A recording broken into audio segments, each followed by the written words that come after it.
That Fresh Morning. That Fresh Morning. Monsieur Césac, bonjour. Bonjour. Comment vous allez? Je vais très bien. Vous avez passé un bon week-end? Oui, oui, Aujourd'hui, on parle des 3 étapes, c'est ça, oui, vers l'autoconnaissance. Oui. On revient toujours vers l'autoconnaissance. oui. J'ai remarqué, bon, ça n'a rien à voir avec notre thème oui, d'aujourd'hui, quoi, mais j'ai remarqué qu'à Libreville, les gens, soit ils sont perdus quand ils marchent, soit ils savent pas pourquoi ils marchent, soit ils ont l'impression de ne pas savoir où aller. Vous avez pas observé des gens dans la rue? C'est pas seulement dans la rue, même dans la maison. Une personne, elle sort de sa chambre, elle va au salon, elle ne sait pas. Peut-être elle allait au salon pour chercher son portable, mais elle arrive au salon, elle ne sait même plus ce qu'elle cherche. Oh, mais c'est vrai, je cherchais même quoi. Oui, et la personne, elle tourne. Oui, ça Elle arrive. ne sait même plus. Et vous voyez, c'est des choses, ça paraît anodin, mais pourtant c'est révélateur d'un mal-être intérieur, d'une confusion totale qu'il y a à l'intérieur. Donc on peut dire qu'on a une population qui a un mal-être. Nous sommes tous ainsi. Nous sommes tous ainsi. Il ne s'agit pas de ce qu'il y a d'autres qui vont mal et d'autres qui vont bien. Nous allons tous mal. Et la preuve de cela, c'est de voir que notre société aujourd'hui est en train de se décrépir. Il n'y a plus de valeur. On n'arrive même plus à offrir à la population ce qu'elle mérite. Le toit, la nourriture et le vêtement, on n'arrive plus à lui offrir cela. Et nous sommes dans un monde où tout le monde souffre, riche ou pauvre, on a des difficultés et on souffre. Tout ceci, ça vient avant tout de notre vie intérieure. C'est pour ça que nous insistons vraiment sur l'autoconnaissance. Parce que quand une personne, elle commence par prendre conscience de qui elle est, de comment est-ce que sa vie intérieure se déroule, alors elle a la possibilité de changer. Il faut savoir que le changement extérieur n'est que le reflet, ou plutôt n'est qu'une répercussion du changement intérieur. Voilà. C'est-à-dire que notre vie extérieure, ça change. Que nous puissions vivre de façon heureuse et en paix d'un point de vue extérieur, cela doit venir de l'intérieur. On peut nous mettre dans un château, mais si à l'intérieur de nous, on est préoccupé par quelque chose qui nous fait souffrir, ça ne nous importera pas d'être dans le château. Si vous prenez un porc et que vous le mettez dans le plus beau palais qui existe au monde, d'ici quelques jours, le palais va se transformer en une porcherie parce que le porc, c'est à l'intérieur de lui qu'il y a le problème. C'est-à-dire que l'être humain, tant qu'il n'a pas réglé sa confusion intérieure, à l'extérieur, il y aura toujours cette même confusion. C'est pour ça que Emmanuel Kant, il disait que l'extérieur est le reflet de l'intérieur. Tel que nous sommes à l'intérieur, c'est comme ça que notre extérieur également sera. Alors, essayez de se connaître, découvrir qui est-ce qu'on est, où sont les choses qui ne vont pas bien à l'intérieur de nous, qu'est-ce qu'il faut améliorer et qu'est-ce qu'il faut renforcer à l'intérieur de nous. Alors là, ça c'est la meilleure technique pour arriver à s'assurer une vie extérieure qui est heureuse. On le répète, beaucoup de personnes pensent que pour avoir une vie extérieure qui est bonne, qui est heureuse, alors, il faut forcément procéder par des moyens, je vais dire, occultes, ténébreux, ou par exemple qu'il faut voler des gens, ou qu'il faut avoir, je ne sais pas, une chance hasardeuse qui apparaît. Non, ça ne peut pas être hasardeux, et on ne conseillerait d'ailleurs à personne de chercher un moyen de type occulte, ténébreux, pour pouvoir arranger sa propre vie. Parce que je vous l'assure, il y a des gens qui cherchent ça. Vous savez, pour la petite anecdote, parce que nous faisons cette émission, il y a des personnes qui pensent que nous sommes là, par exemple, aussi pour donner des moyens occultes bizarres à des gens pour qu'ils transforment leur vie. Et il y en a qui... Oui. Ils vous ont contacté? Oui, il y en a qui viennent même jusqu'à notre siège. C'est des choses, c'est pas bon de dire ça à la radio, vous voyez, parce que tout le monde Non, nous il faut. Je sais que c'est important Non, de dire. parce Il faut qu'ils pas qu'ils comprennent croient qu'on est dans qu'il y a une rien procédure d'occulte. occulte ou. Ok. Si c'est le cas, on va le dire. Et ça, malheureusement, ce n'est pas une personne, ce n'est pas deux personnes. Et nous, on est totalement ébahis. Ma personne, je suis à Libreville, ça fait à peu près 3 ans. Mais je découvre que, alors, à Libreville, ou de façon générale dans cette société, il y a beaucoup de personnes, en plus des jeunes. Et c'est ça qui touche. Des personnes qui sont en âge de travailler et de se battre. Peut-être pas que ces personnes-là veulent rentrer en contact avec les forces occultes pour se développer leur vie. C'est peut-être ces personnes-là n'ont pas de repères, ne savent pas comment faire. Puis se disent que tiens, je vais essayer cette formule. Tiens, je vais essayer cette formule. Nous tous, avec beaucoup de curiosité, quand on était jeunes, on a lu les livres sur la Rose-Croix, la franc-maçonnerie, sur tout ce qui tourne aux côtés de l'occulte. Et puis bon, après, on s'est dit que c'était juste de la lecture, c'était juste de la littérature. Et puis on est passé à autre chose. Mais c'était aussi un souci de curiosité. Mais là, je vous dis que c'est plus que de la curiosité, parce que quand une personne vient vous voir, en vous disant, bon, moi, dans ma vie, il n'y a rien qui marche, et j'ai envie de changer les choses. J'ai une famille, j'ai une petite amie, j'ai 3 enfants et j'ai ma mère qui sont vivants. Mais maintenant, bon, écoutez, ma mère, elle est très importante pour moi, ma petite amie aussi. Donc, après, bon, vous pouvez faire ce que vous voulez, demandez-moi n'importe quoi, je vous donne ça. Et l'essentiel, c'est que moi, je veux réussir dans ma vie, je veux avoir de l'argent. À votre avis, il vous dit quoi? Quand il parle comme ça, nous, on le comprend, mais on fait comme si on n'a pas compris. Il dit non, mais je suis sérieux, ce que je vous dis, je suppose que vous me comprenez. Parce que je vous dis, ma maman, je ne veux pas que vous la touchiez, mais plutôt ma petite amie, je ne veux pas que vous la touchiez. Mais vous voyez, donc, moi j'ai envie de changer ma vie. Je lui dis, ben, vous voulez qu'on prenne vos 3 enfants, c'est ça? Sortez d'ici, monsieur. Il dit non, je ne suis pas venu là pour la bagarre. Je lui dis, sortez d'ici, monsieur. Parce que vous n'êtes pas à la bonne adresse. Vous voyez?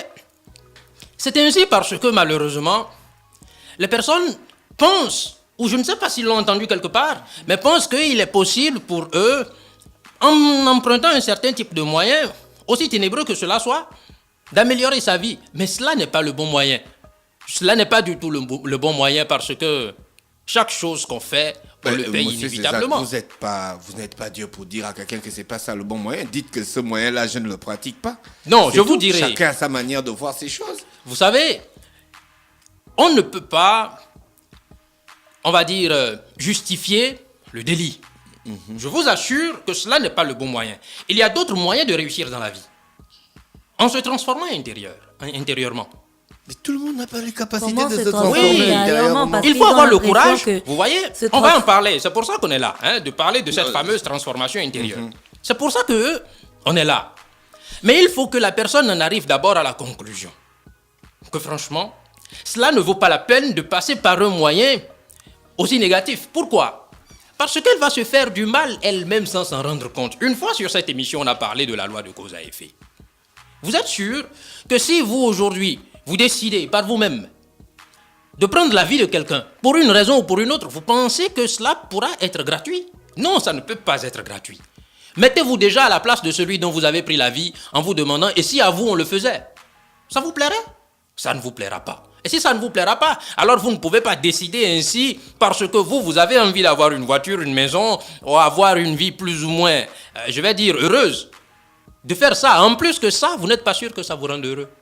Si vous voulez, vous voyez souvent, les personnes qui sont riches se rendent compte que c'est vrai, l'argent, ça améliore beaucoup de choses dans la vie de l'être humain, ça rend plus ou moins heureux, mais ça ne rend pas totalement heureux.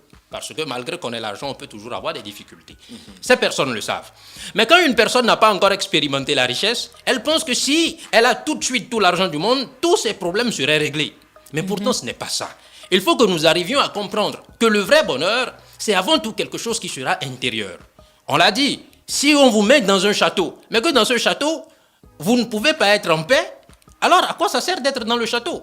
Ça ne sert pas. Le mieux, c'est que la personne, elle cherche à améliorer sa vie intérieure. Et sa vie intérieure, qu'est-ce que ça veut dire? D'un point de vue intérieur, l'être humain, il est composé de plusieurs choses. Il est composé de ce qu'on appelle ses défauts de type psychologique. Les psychologues, ils appellent ça les moi psychologiques. À l'intérieur de l'être humain, il y a les moi psychologiques, et bien souvent, cette chose, on fait référence à ça aussi dans les diverses religions, sous la forme de ce qu'on appelle les péchés. Généralement, quand on parle des péchés, c'est ce que les psychologues, eux, ils évoquent sous la forme du moi. Le moi, c'est comme quelque chose qui est à l'intérieur de l'être humain, une entité, et qui lui donne des idées, qui le pousse à accomplir des actions. C'est comme, par exemple, on a évoqué plusieurs fois la colère. C'est un moi qu'on a, qui nous pousse à accomplir des actions, qui nous fait croire que nous sommes quelque chose, qui nous fait croire que cette pensée qu'on a, c'est notre pensée, alors que c'est la pensée de la colère. Ça n'est pas nous. Si on s'identifie à cette colère, on va faire des choses qu'on va regretter plus tard. On a eu, par exemple, dans les faits divers, le fait qu'une fois, une dame de maison, parce qu'elle était un peu fâchée, elle a pris le fer à repasser, elle a brûlé la bonne de maison ou la ménagère. Mais quand la police est venue l'attraper, là, elle pleurait. Mais je ne sais pas ce qui m'a pris. Je ne sais pas comment ça s'est passé. Franchement, je ne sais pas comment j'ai pu en arriver là. Oui, elle ne sait pas. Et la réalité, c'est qu'elle ne sait pas. Elle ne sait pas parce que c'est la colère qui l'a dominée en ce moment. C'est son moi de la colère qui lui a donné des idées, qui l'a poussée à agir ainsi. Mais elle ne s'en rend pas compte. Si seulement elle avait appris à observer ses pensées, à observer ses émotions. Quand elle commence par avoir cette pensée, elle saura que non, cette chose-là veut me créer des ennuis pour rien. Et elle va chercher une autre solution ou tout simplement arrêter cette discussion avec cette personne et plus tard revenir pour donner, je ne sais pas, une punition ou autre chose à cette ménagère. Mais quand elle ne prend pas cette patience, quand elle pense que ce qu'elle a comme pensée c'est à elle et que c'est elle, elle se trompe. Nous devons en arriver à comprendre ça parce que, vous voyez, l'être humain, il admet facilement qu'il a un corps physique parce qu'il voit le corps physique, il peut le toucher. Mais quand on lui dit qu'il a une psychologie particulière, il ne s'en rend pas compte. Nous avons tous un caractère. Nous naissons, même si c'est vrai, notre caractère va être plutôt influencé par nos parents, les personnes qui sont autour de nous. Mais chaque enfant a quand même son caractère. Il est quelque chose d'un point de vue spécial et d'un point de vue psychologique. Et ça dépend de son monde intérieur. C'est tout un monde à l'intérieur de nous. Quand nous sommes tranquilles et que nous pensons, nous imaginons, nous ressentons des émotions, c'est toute une vie à l'intérieur de nous. Monsieur César, on a 3 étapes vers l'autoconnaissance. Elles sont classifiées, elles sont classées, Oui. elles sont réparties. Comment? On a 3 étapes pour arriver à s'auto-connaître intégralement. La première étape qu'il faut pratiquer, c'est de commencer à observer ses défauts psychologiques, ses moi de type psychologique, et à décider de travailler sur ça. Ça, c'est la tâche, je vais dire, c'est le début de la tâche qui est le début le plus compliqué. Pourquoi? Il faut avoir du courage. C'est-à-dire qu'il y a des gens qui peuvent vous faire sortir en vampire, comme on dit au quartier, c'est-à-dire qu'ils viennent provoquer vos moi intérieurs, juste pour que vous réagissiez. Oui. Mais c'est pas facile de résister. Et c'est là que vous avez besoin d'avoir de la maîtrise. C'est là que vous avez besoin Vous savez, on est en train de dire ça. La plupart des personnes que souvent on considère comme étant sorcières, quand elles veulent vous nuire, elles essayent d'abord de vous provoquer. Quand elles veulent vous faire le mal, elles essayent d'abord de vous provoquer pour essayer d'avoir une raison ou une autre pour pouvoir justifier ce qu'elles veulent faire. Et si vous avez de la maîtrise, vous pouvez éviter ça. Il y a un adage qui dit qu'avec un peu d'intelligence, on peut même vaincre la magie noire.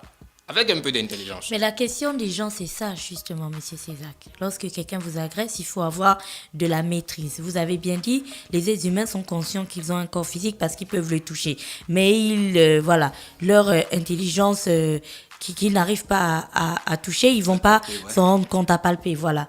Comment quelqu'un fait, parce que la maîtrise, c'est un bien grand mot, qui veut aussi dire, qui veut tout dire et qui ne veut rien dire en même temps. Comment est-ce qu'on fait pour avoir de la maîtrise? En fait, c'est ce que les gens veulent. C'est ce qu'ils nous disent. Que ce n'est pas, ils n'arrivent pas en fait à bien percevoir le côté pratico-pratique. Tout de suite, je suis là et puis je prends mon thé qui m'aide avec ma grippe et puis je le verse sur Dafresh. Comment Dafresh à ce moment précis va faire pour avoir la maîtrise? Parce que la première action qu'il aura envie de faire sera d'abord de bondir sur moi, de me pousser le plus loin possible avant d'en finir avec ma vie. Donc, comment il fait pour avoir de la maîtrise dans ce cas précis? On est là pour ça. Voilà. Pour avoir cette maîtrise, il faut être capable de s'observer. Le pire problème que l'être humain il a, c'est qu'il n'arrive pas à s'observer. Nous sommes ici en train de parler. Et cela n'est pas sûr qu'on soit en train de s'observer. Ça n'est pas sûr. On se rend compte de ça à la fin, monsieur César. C'est ça le Hier, problème. Avec la colère, je suis descendu et j'ai gratté ma voiture au parking. Et c'est après que je me suis rendu compte de ce que vous avez dit la dernière fois, que la colère, c'est pas bon. Vous voyez? Mais c'est trop tard. La voiture est déjà grattée. C'est extraordinaire. Donc il faut qu'on ait le réflexe de comprendre que bon, là, on rentre dans un état de colère qui peut engranger des dégâts. Vous savez, tout ce qui arrive... C'est pas facile. Je suis d'accord. Qu'est-ce que je vous ai dit à l'émission passée? Je vous ai dit que ça n'est pas une tâche facile et vous avez dit que j'étais en train de décourager les gens. Et je vous ai dit non, cela n'est pas une question de décourager les gens. C'est pour ça que je vous ai demandé, est-ce que c'était facile d'affronter sa colère? Ce n'est pas facile. On est d'accord que ce n'est pas facile. Mais il faut savoir qu'on en est arrivé là en prenant des habitudes. C'est des habitudes. On s'est habitué à se mettre en colère quand une personne fait quelque chose qui nous frustre. Quand une personne fait quelque chose qui ne nous plaît pas. On s'est habitué à ça. Et on dit que l'habitude, c'est quoi? Une seconde nature. Et qu'est-ce qu'il faut faire si les alchimistes Qu'est-ce qu'on appelle les alchimistes? Il s'agit de personnes qui ont existé au Moyen-Âge et qui prétendaient être capables de transformer du plomb en or. C'était des gens qui étaient plus ou moins un peu... Ils prétendaient de pouvoir faire de la magie, ces gens. On n'est pas là pour parler des alchimistes, mais ils avaient une règle qui est fondamentale. Ils disaient, change ta nature si tu veux trouver ce que tu cherches. Mais bien sûr, sur ce chemin, ce qu'on cherche, c'est de se découvrir et de savoir qui est-ce qu'on est. Et il faut changer sa nature. Et là, on va faire un petit jeu de mots. Si l'habitude est une seconde nature, il faut apprendre à changer ses habitudes. Ça part de là. Le malheur aujourd'hui, c'est que les gens, ils ne veulent pas du tout changer, mais ils veulent que leur vie change. La personne ne veut pas changer intérieurement, mais veut que sa vie change. Cela n'est pas possible. Si vous voulez forcément changer votre vie, sans que vous-même vous ne changiez, vous êtes obligé d'emprunter des moyens qui ne sont pas honnêtes. Mais si vous voulez emprunter des moyens qui sont honnêtes, alors il faut aller vers le changement intérieur. Beaucoup de personnes essayent d'être honnêtes dans la vie, mais ils finissent par se rendre compte que, bon, peut-être ça ne sert à rien, j'essaye d'être honnête, mais ça ne m'apporte rien. Mais c'est parce que ces personnes n'ont pas basé leur travail sur un changement intérieur. Et je sais que vous allez me demander ce changement, comment est-ce que ça va se faire et tout. Tout ça, c'est une étude progressive. Tout ce qu'on dit là, c'est bien sûr, cette émission, on partage beaucoup de choses, mais on partage très peu de choses. Parce que nous n'avons pas le temps nécessaire pour tout expliquer ici. Mais néanmoins, première chose qu'une personne doit apprendre, c'est de s'observer. Vous dites par exemple qu'hier, vous avez malheureusement gratté un peu votre voiture parce que vous aviez un état de colère. Ça suppose que vous allez devoir dépenser un peu d'argent pour faire un peu de peinture. Ça suppose que déjà, c'est quelque chose qui va vous mettre dans un état qui ne vous plaît pas. En prenant expérience sur cette chose qui vient d'arriver, alors intérieurement, vous commencez à vous dire prochainement, quand une personne, elle va me mettre en colère, je vais faire l'effort de ne pas exprimer tout de suite ma colère. Et vous avez une intelligence qui fait que vous pouvez élaborer un moyen en prévoyant votre réaction. En disant, par exemple, si une personne, elle me met encore en colère, je vais attendre un peu. Je ne vais pas parler. Je vais me taire. Je vais attendre que cette colère, ça passe. Ou par exemple, je sors de là où je suis. Si la personne, je la vois et que ça m'énerve, je sors de là. Je vais ailleurs. J'évite tout simplement de me mettre en colère. Je prends une bouffée d'air. J'attends que le temps passe et que la colère redescende. Et je reviens maintenant pour parler à cette personne calmement parce que j'ai quand même besoin de lui parler. J'ai besoin de lui expliquer qu'il a fait quelque chose qui n'est pas bien. Je reviens ensuite pour lui expliquer. Et là, j'ai tout mon esprit. S'il y a une punition que je dois donner à cet enfant ou à cette personne, alors je suis capable d'infliger cette punition avec sagesse et avec réflexion. Mais si j'agis de façon précipitée et sans sérénité, alors je connais les conséquences déjà. La vie nous est donnée pour ça. Aujourd'hui, l'être humain a une espérance de vie. Dans nos pays qui ne sont pas très développés, on est autour de 50 ans, 60 ans ou plus. Une personne, elle meurt, mais 60 ans, oui, pendant tout ce temps, on peut déjà apprendre beaucoup de choses sur soi. On a le temps de changer ses habitudes pendant toute cette période. Il ne faut pas penser que la vie, elle sert seulement pour réaliser des choses extérieures. Avant tout, ça sert pour découvrir ce qu'on est d'un point de vue intérieur. Et sur ce chemin, la personne découvre un vaste champ de travail. Parce que, comme on dit, ce qui est en haut est comme ce qui est en bas. Alors l'être humain, il est le microcosme du macrocosme. C'est-à-dire, il est la représentation en miniature de ce que la nature est à grande échelle. Alors, par rapport à ça, quand l'être humain commence par s'étudier, par voir qui est-ce qu'il est, par observer ses mouvements, par observer ses actions, ses pensées, il découvre un vaste champ de travail. De temps en temps, il va être encouragé. Il découvrira tout simplement qu'il va se transformer en une personne qui est différente. À première vue, quand vous voyez quelqu'un qui travaille sur lui-même, qui essaye de s'améliorer, de se transformer, de s'observer, vous ne trouverez pas de différence entre lui et quelqu'un d'autre qui vit sa vie tout à fait mécaniquement ou normalement. Mais si il y a une situation qui se produit, alors par la réaction de celui qui travaille sur lui-même, vous vous rendrez compte que lui, il a une meilleure maîtrise et ça lui permet d'affronter les pires situations adverses qui existent. Alors, bien sûr, la première étape, c'est d'accepter de se voir tel qu'on est. Et ça demande un courage énorme. Ça demande un courage énorme que d'accepter qu'on nous apprenne que nous sommes par exemple un sourd-muet. Et c'est vrai, nous sommes tous sourds-muets. On ne s'en rend pas compte parce qu'on ne s'observe pas. On est tous menteurs. On ne l'admet pas parce qu'on ne prend pas le temps d'y réfléchir. On est tous des personnes avec plein de défauts. Le problème, c'est qu'on ne s'observe pas. Beaucoup de personnes qui nous écoutent pourraient se dire « Non, moi, non, je suis quelqu'un de très bien, je suis parfait, je suis extraordinaire. » Mais pourtant, ce n'est pas sûr. Si vous voulez, donnez-vous cette journée, juste cette journée, de dire « Je vais essayer de m'observer pour voir si j'ai quand même quelques défauts. » Ça ne fera pas 1 heure, je vous l'assure. Ça ne fera pas 1 heure et vous aurez découvert déjà beaucoup de dysfonctionnements à l'intérieur même de vous-même. Alors à partir de là, quand une personne, elle accepte de se regarder telle qu'elle est, de reconnaître ses erreurs, elle a fait le premier pas. Et ce premier pas va lui permettre de commencer à essayer de changer ses réactions, de changer ses actions, de changer sa façon d'être, parce qu'elle veut s'améliorer. Deuxièmement, si cette personne, elle veut arriver réellement à l'autoconnaissance, il lui faut faire un autre effort.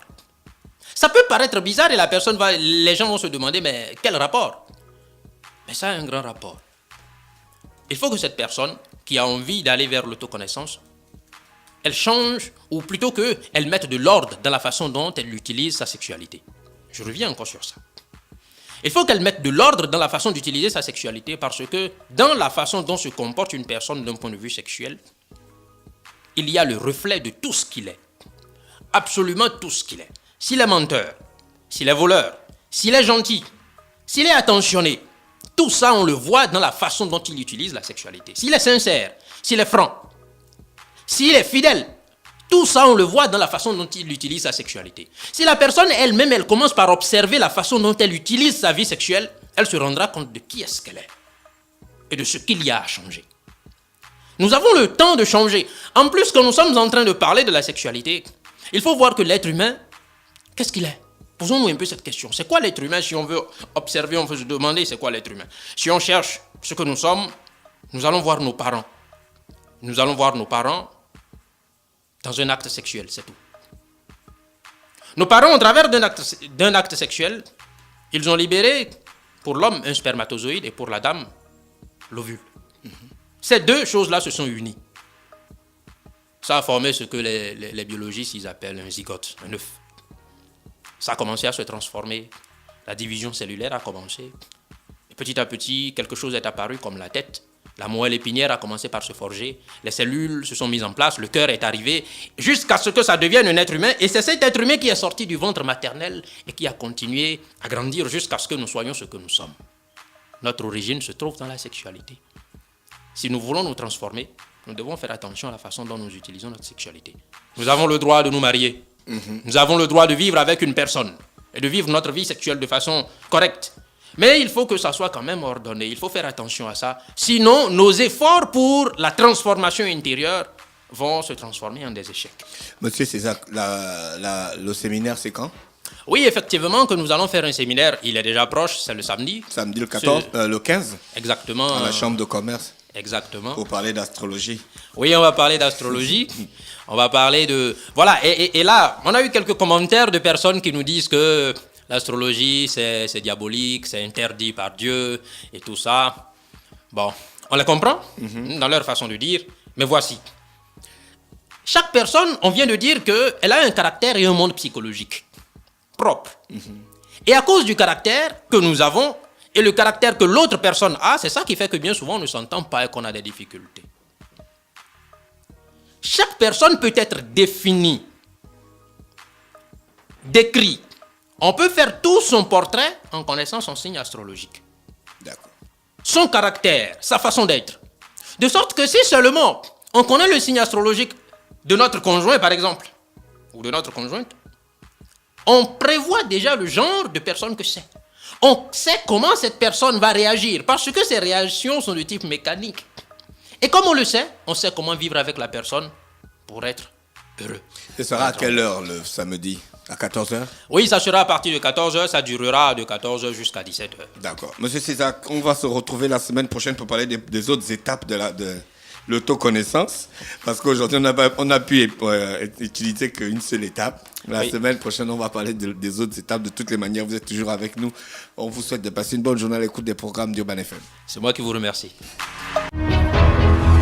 Urban FM et les forces de police nationales s'associent et vous offrent Urban Trafic, le programme qui vous fait le point à 7h, 8h, 10h, 12h30, 16h, 17h et 18h sur le trafic routier au quotidien sur Libreville, Akanda, Ovendo et Ntoum. Urban FM 104.5.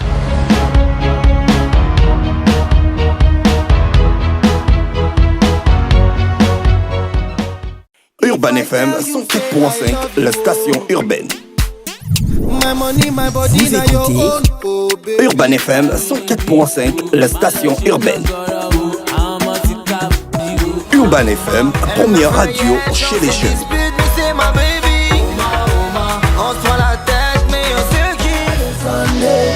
Urban FM, la radio des musiques urbaines. Urban FM 104.5, la station urbaine. Stop Fresh Morning.